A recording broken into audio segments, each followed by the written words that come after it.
Yan Sir Andrew, nilolocate na yung lote mo. Napalocate na. Biglaan lang to sir, di kita nasabihan. Kasi na-tsempo na Sir Eman dito. Ito na-allocate na sir.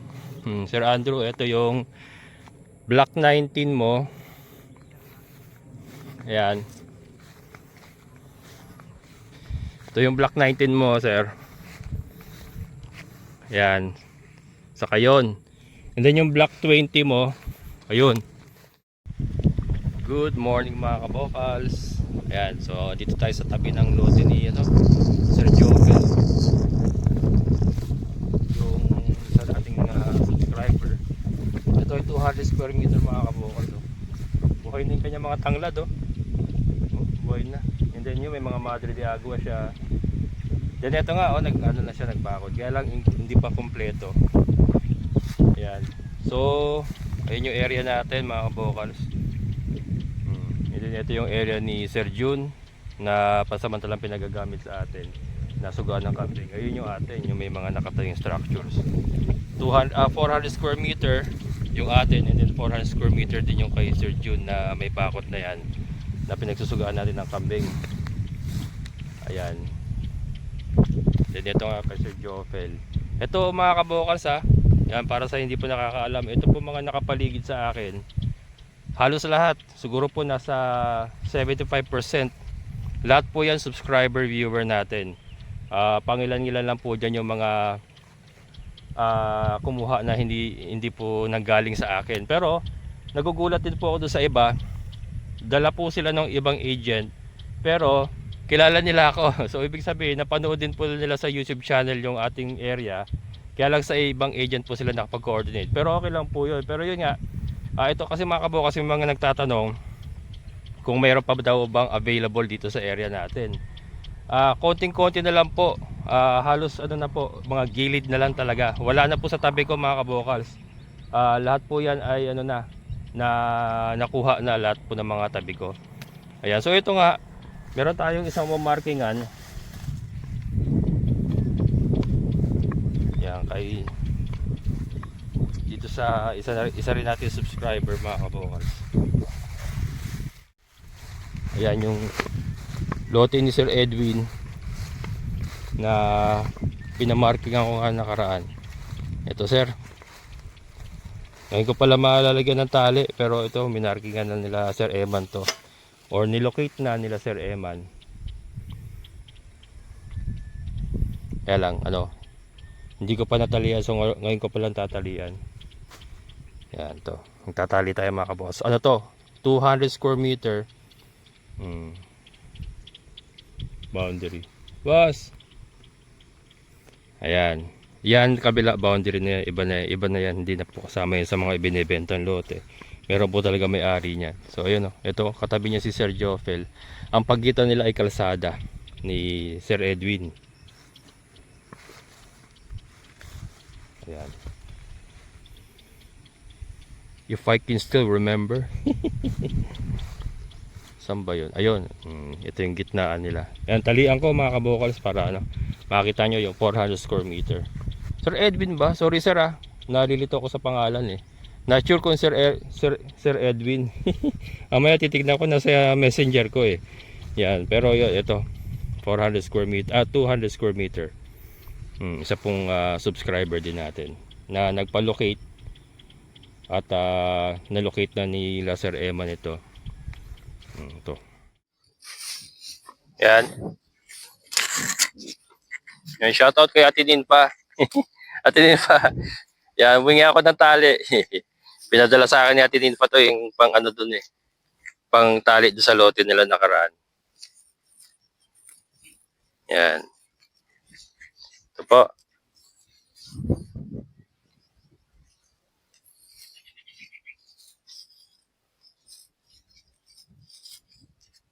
Ay, mali. Hindi, okay na yan. Babaan lang natin. Portatil naman markingan.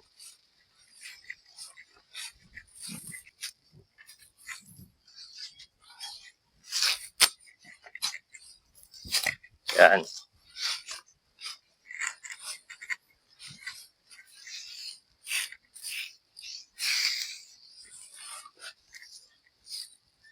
Yan mga kabukas, mamaya makita natin kung ano ang hugis ng kanyang lote. Sa ganito kasing pagtatali mga kabukas, dito mo makita yung hugis ng yung lote.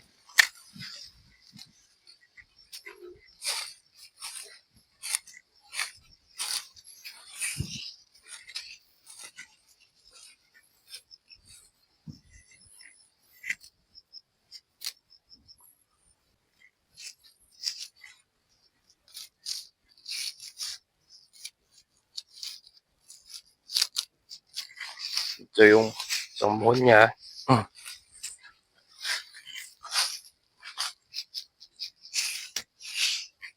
Yan.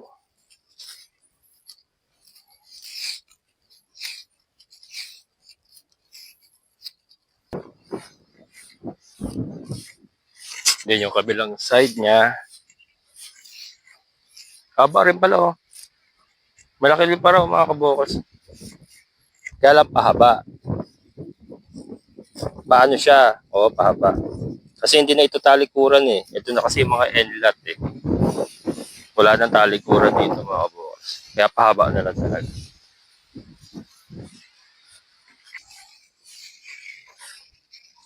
Kakapusin pa yung tali ko. Pinapos pa nga. Napos mga kabukas. Yan. Si Sir Edwin gusto rin gusto rin niya mag backyard farming kaya kumuha din siya rito.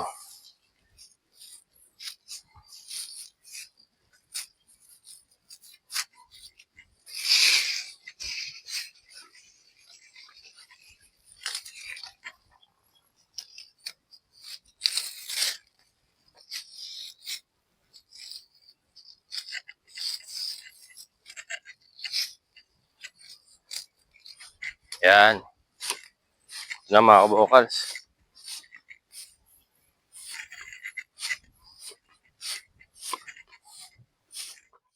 So ayan na. Ito yung 200 square meter ni Sir Edwin. Ayan yung muhon. Then ayun. Ayan yung tugon.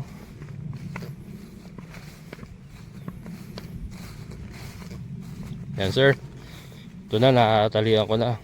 Ayan. Muhon to muhon niya mga kabukas. May mga muhon yan. Ayun ang muhon. And then dito.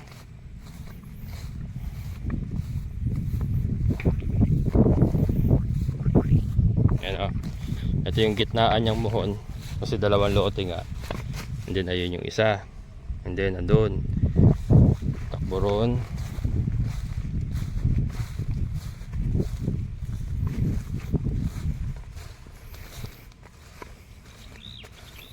Yan. And then ito yung isa. Ayun yung isang muhon.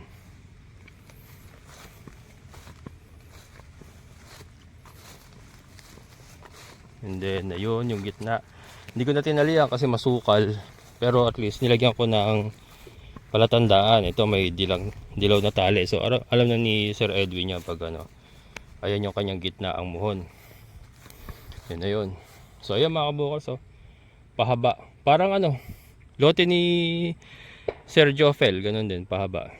Hindi talikuran. Yung ate kasi talikuran. Saka yung kay Sir June talikuran yun. Ito kasi isang pahaba lang. Kasi nga, boundary lots na po ito. Ito na rin po yung mga natitira. Ayan. And then, meron pa si Sir June dyan eh. Kaya lang hindi pa kasi napapalukit. Ito mga kabukas, ano nga pala doon sa hindi nakakalam, di ba nagpa-reserve na kayo? Sabi, kunyari nakapili kayo sa area na to. Sinabi ni Ate Glenda sa mapa, ito yung block and lot. Pero pagka yung ano na, di ba nag-deposit na kayo, yung papabakura nyo na halimbawa, gagamitin nyo na. Ipapalocate pa yan sa geodetics talaga. Ipapa-pinpoint nila sa geodetics. Pero hindi naman nakalalayo doon sa area. Yung pa rin, yung kaya lang, just to make sure, yung exact na lote mo, pinapa-pinpoint nila Sir Eman yan sa geodetics talaga. Ito, yun nga po yung ginawa ng geodetics ng nakaraan. Yung nandito sila Sir Eman. Kaya ito po, tinalian ko. Kasi ayaan po yung tinuro ng geodetics sa akin na ito nga daw yung lote ni Sir Edwin. Yan. And may bayad po yung mga kabukals ha. Hindi sa akin ha, hindi sa akin magbabayad, sa geodetics sila Sir Eman ha. 500 kada isang lote ang palocate, pa-pinpoint sa geodetics. 500 po kada lote. So ito nagbayad si Sir Edwin ng 1,000 sa palocate. Ganun din yung kay Sir Jun. Nung bago namin bakuran, pinalocate din yan. May bayad din sa geodetics. Ganun din po yun. And then ito nga, meron pang isang lote si Sir Jun dito eh. Dito daw eh, sa block na to. Hilera nito ni Sir Edwin. Kay Sir Jun, yung nagpagamit sa atin ng 400 square meter doon na katabi natin. Meron pa siya rito 200 square meter na sabi nga niya, pwede kong taniman ng napier grass. Titignan ko yung lot number kung saan banda. Kaya lang ipapalocate pa nga natin bago natin mabakuran. Yan. So yun, isa rin po yun sa susunod na project ni Sir Jun. Gusto rin niyang pabakuran pa yung sa lote niya rito. And then pwede rin natin taniman ng tataniman naman natin. Pinapataniman naman niya ng napier grass. Yan, so habang hindi pa ginagamit. Kaya lang medyo masukal. Ito kasi dating sitawan nila Kuya Greg to, kaya ayan, may mga tulos-tulos ng sitaw yan eh. Mga sitaw yan eh. And then syempre napabayaan na, umano na yung mga damo, tumubo na. Pero yan, may medyo matrabaho kasi unlike din sa lote ni Sir Jun doon sa atin, malinis na yun eh, binakura na lang. Ito kasi dadamuhan pa, hahawanan pa, and then papalocate. Papalocate pala muna, and then dadamuhan, and then saka babakuran. Yan. Pero marami pa naman tayong kawayan magagamit. Ayun, mayroon pa tayong kalahating puno pa yung nandoon eh. Marami pa yun eh. Kaya lang si Dr. Babylin, ayan, shoutout kay Dr. Babylin, magpapabakod na rin siya doon sa commercial lot niya sa labas. 143 square meter naman. So yan, mababawasan yung kawayan natin na yan. So sana umabot kay Sir Jun, pagka nagpabakod si Sir Jun, yung kawayan na yan. Kasi nga binili na natin yung isang puno na yan eh, na kawayan eh. Parang may natitira pa yatang 50 peraso na hindi pa napuputol. Ayan. So ito na, Sir Edwin. Laki rin ang lote mo, sir, oh. Punta raw siya sa December 19. Kaya atinin pa, naiwan ko. Kaya tinalian ko na para hindi na siya mahirapan. Kasi ako yung naging witness. Kasi ganun yun eh, pagka nagpapalocate kayo, kailangan may witness ka na kakilala mo or mismong ikaw. Kasi mamarkingan nga ng mga geodetics. Ako yung naging witness.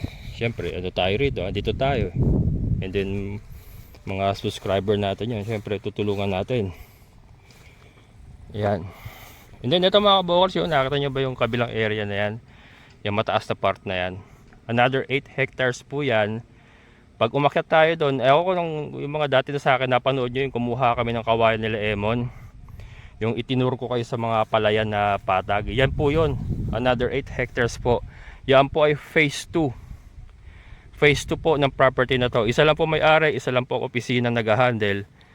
Phase 2. Yan, diyan maganda kumuha. Si Dr. Babylin, yan, uuwi daw siya sa January. Nasa US kasi siya ngayon. Titingin siya dyan. Baka may magustuhan siya at gusto rin niya mag-invest dyan sa farm lot. Another farm lot mga kabokals. Subdivided farm lots. Ito, tinulusan na rin to.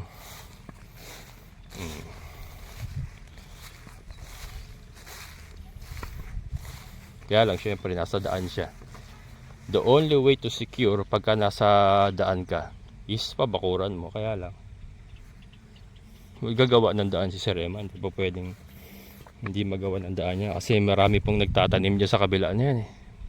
Kaya ito daanan to ng traktora. Kaya may marking ng gulong. Pero yung nga pagka naumpisahan na i-operate yan, last cropping na sila. Yung mga nagsasaka dyan, last cropping na sila kasi nga ibebenta na yung mag-umpisa na siguro January magpo-full swing na sila mga kabokals ng pagbebenta. Kasi nag-ocular inspection na sila eh. Sa Jopel yung lote mo. Yan, alas 9 na. Lalabas ko na yung ating mga kambing.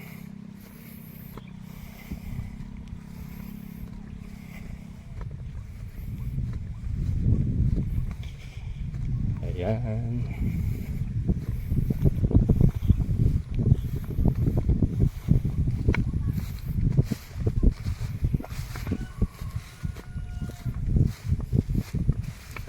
Ganitong oras maganda maglabas ng kambing, naarawan na yung damo, nainitan na ba, kasi yung mga larvae, mga itlog ng bulate ganyan ay ano na, wala na, papatay na ng araw.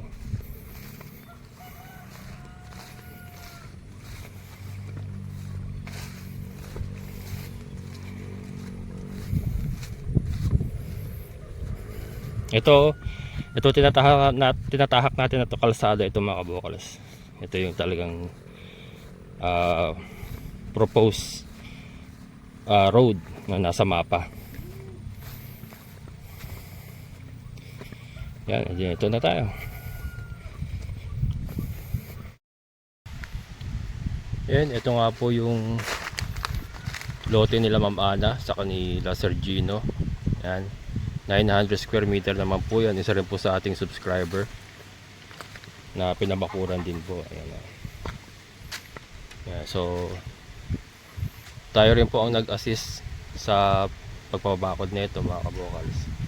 Gawa nung yan, subscriber nga po natin sila, at saka sa akin din po sila nakapag-coordinate nung kumuha sila ng lote na to. Ayan. Bakit may manok? May manok. Kasi ito naiwan nakabukas. Ayan. May manok sa loob. Buti na lang wala pa silang tanim. Pero ayan. Ganda rin mga kabokals, oh. At ang ganda rin ng pagkakabakod. Ayan. Sila Kuya Greg din ang nagbakod niyan. May natira pa siyang kawayan.